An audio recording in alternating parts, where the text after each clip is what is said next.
What's up, everybody? Clint back here with another no nonsense, no fluff bike review. I'm just going to get right into it. What I've got here is a 2022 S-Works Specialized Enduro size S4, which would be a large in specialized sizing. And my last review, I had a Stump Jumper Evo 2021 Expert in S3. And I raced that bike at Shepherd Mountain in Ironton, Missouri at the Big Mountain Enduro.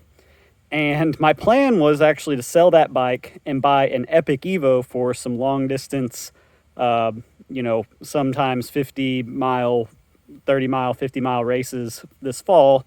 And then probably get an Enduro later this fall or winter for next season when I was going to do a lot more Enduro racing. But sometimes things change, and the shop I work with, Momentum Cycles, had this frame, and they gave me a deal I absolutely could not pass up on it. So even though I probably would have picked an S3, I'm only 5'9", I went ahead and was like, I'll run the S4, and that way maybe I can actually be a little more aggressive, and if my body weight's not in the right spot, it won't really matter. And I actually am digging it now. A couple things I did to make this S4 work for me. Main thing I did was I took all the parts off my Stumpy Evo other than the shock and swapped them to this bike, except for this stem. This is only a 32 mil stem. The Stumpy Evo I had and this bike both came with, they would come with 50 mil stock. But with the 32 mil stem, that shortens it up enough for me with the top tube that even with the seat, you can see on the rails, I'm pretty well centered. I started with the seat slammed forward a lot more, and it was just actually too far forward. My personal opinion is everybody obsessing over steep seat tube angles.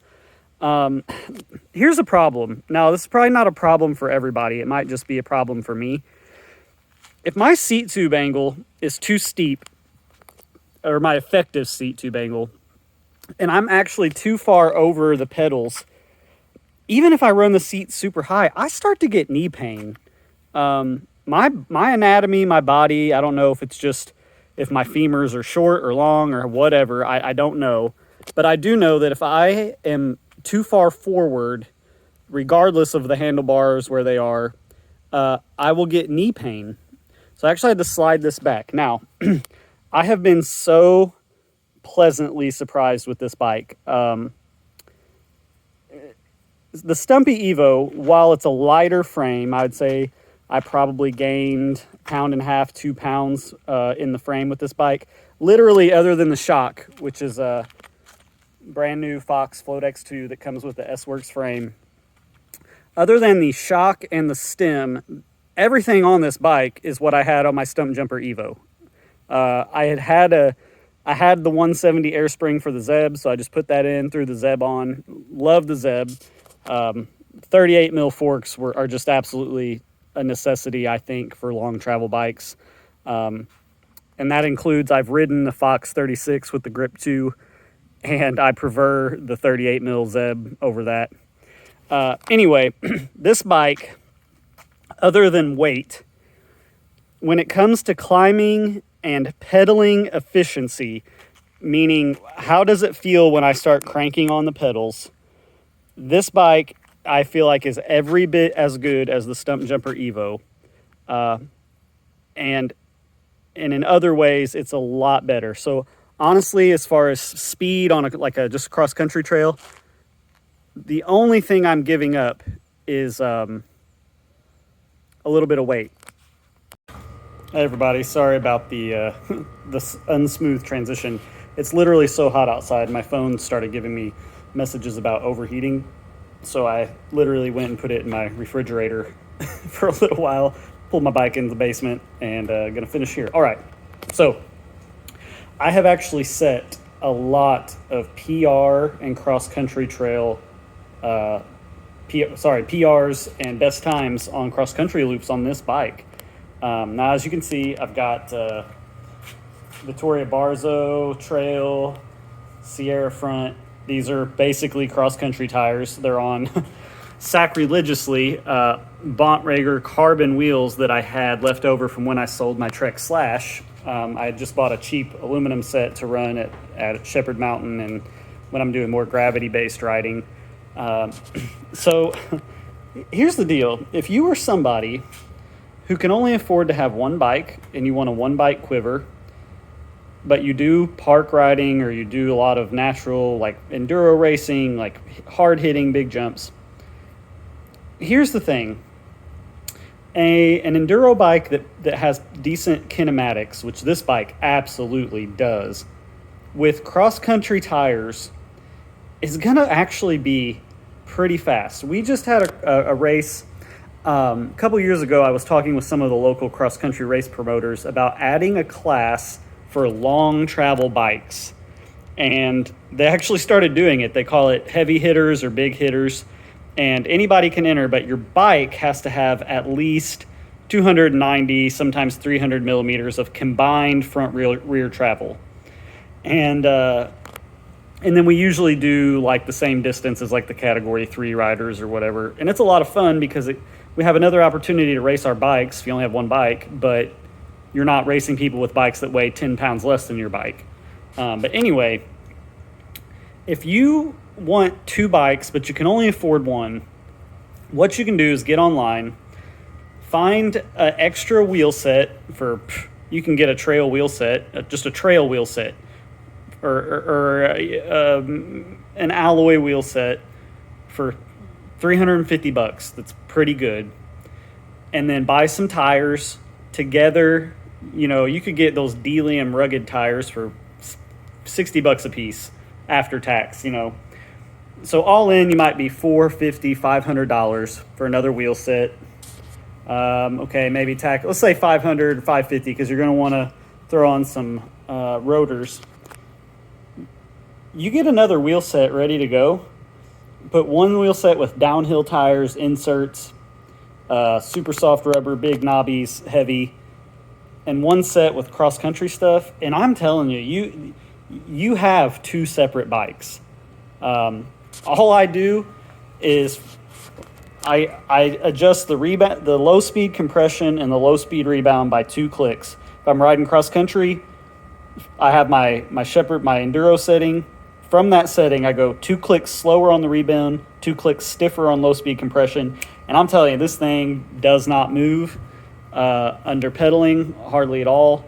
Carries speed really well, and the weight difference, I'm probably at about 3 pounds at least difference just in rotational weight between this wheel set up over here and this one here, and it really does make a massive difference.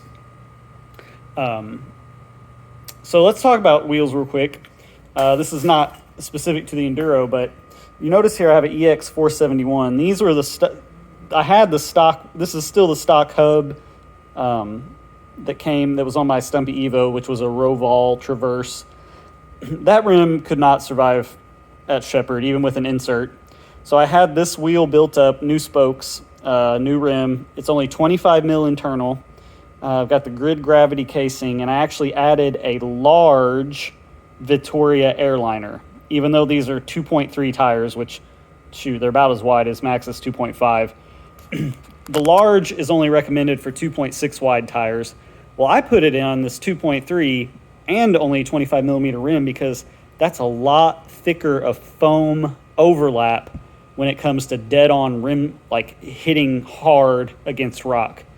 And I've actually been able to run somewhat comfortable pressures and, give it my all at Shepherd Mountain I don't have a single dent in this rim, which is amazing to me. So that's good.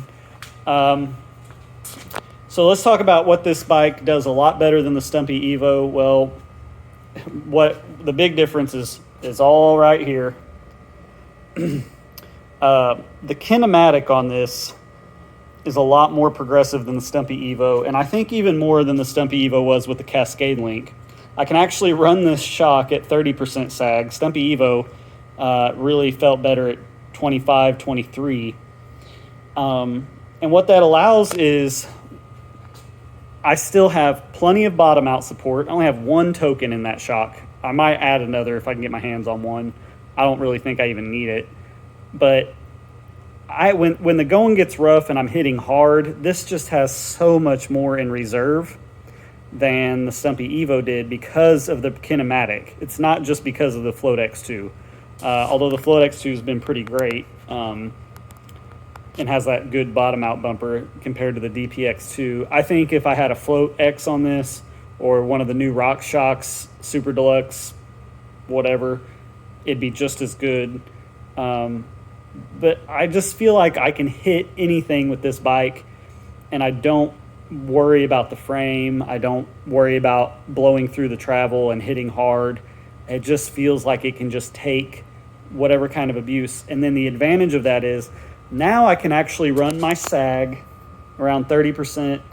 I can run my settings a little more open, where when I'm cornering around rocky, rooty, where I'm trying to keep traction, I just feel like the rear of this bike's a lot more planted than the Stumpy Evo was. The Stumpy Evo, it always just felt a little more chattery because I had to make these compromises to get enough support to do big jumps and drops and pump and all that stuff. But I felt like I was always giving up something on the cornering side because I felt like that back end could break loose a lot easier at any point.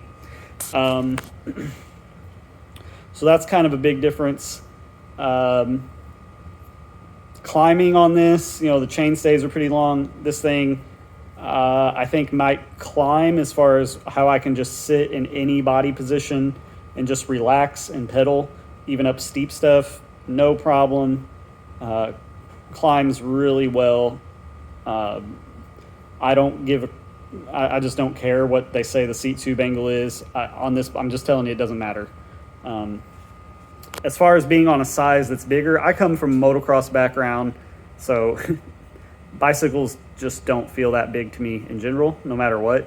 But I do feel like this is just very stable, and I did have to drop.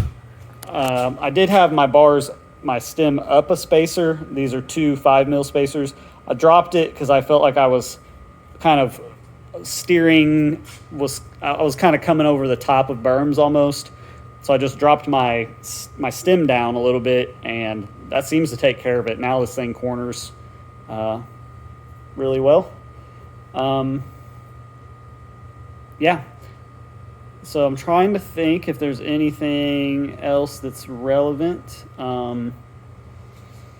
I don't really think there is. Everything else is pretty much the same. Brakes are good, SRAM code, RS, whatever. I did try a new brand of brake pads as these were wearing out, and if you can see that these are blue. On Amazon, there's a company called Miles, M-I-L-E-S, Miles, and they make brake pads for all the major manufacturers. They're just a little less expensive, but I got the sintered metallic ones, and I honestly can say I could not tell you the difference between running those or running the SRAM branded ones, other than I paid a little less. So you could give those a shot. If you have any questions about this bike in particular, just throw it in the comments. Happy to answer. And like I said, sorry about the rough transition. Also, if you want, you can search through. I do a podcast with two other guys. It's called The World's Okayest Mountain Bike Podcast, and you can find it on basically any podcast platform. It's got the logo as a guy doing an endo. That's one of the hosts, Ryan. World's Okayest Mountain Bike Podcast. I know there's one on there. I talk about this bike, talk about old bikes I've had, talk about races that we're doing, talk about tips for Enduro. And we're not sponsored by anybody. We do it for fun, but that also means, we say what we want to say and what we really think. And what I really think is this bike is really good. And one last testament to it. So I raced the expert class, the 21 to 39-year-old expert class at the Big Mountain Enduro at Shepherd Mountain in Missouri. And the guy who won that class, Sam Kemp, he was on a Stumpy Evo. The guy who got third, his name is Joey, he was on a Giant Rain, I think, 27.5. I got fifth. I was on a Stumpy Evo, and all three of us have since bought Enduros, and all three of us agree we wish we'd have had these bikes for the BME. Now, would I have placed fourth instead? Probably not. I highly doubt it. I don't think I was close enough. But would I have maybe been a little faster? Yes, I'm certain I would have. And would I have been a little faster more comfortably without feeling like I was riding at the edge of death all the time? Yes, that's the main reason I got this and went and was fine with the bigger size. Is when I'm going down high speed, incredibly chunky off camber steep sections, I want the bike to do more work. And that's just where I'm at in life. You know, I'm 34, I have kids. I don't want to use that as an excuse, but I want the bike to help me. And I feel like I have a lot more time to gain staying off the brakes than I do with pedaling efficiency or pumping efficiency. And to be quite honest, there's so much, the leverage curve is so much different on this that I actually have found I'm getting more boost off of jumps and pop because I have so much more mid-stroke support that I can run and run my rebound more open without getting bucked than I could on my Stumpy Evo, because I had to run it such a certain way with a lot of pressure. I had to slow the rebound down a lot to make sure I didn't get bucked. So, you know, I don't really feel like, other than, like I said, if I was riding flow trails all the time, somewhere with smooth trails with jumps that have nice smooth transitions and landings, and I wanted to just do whips and manuals and like goof around and trail ride, I think the Stumpy Evo is the bike. But I'm telling you, if you ride somewhere that you're charging through rough stuff hard, this bike barely gives anything at all up to the Stumpy Evo, and it does a lot of things much better, especially when it comes to the rear end of the bike. I'm running it in the high geometry mode. I want that pedal clearance. It's still plenty slack, 64.3 degree head tube angle with a short stem. I'm very far behind that front axle. And so, yeah, I love this thing. Just won a heavy hitters class with it, and probably going to end up racing a 30-mile adventure team race on this thing. Unless I can get my hands on a bike to borrow. But if not, I'll run it with the carbon wheels and the cross-country tires. Call it a day. All right, thanks for listening, everybody, and hope to see some questions in the comments.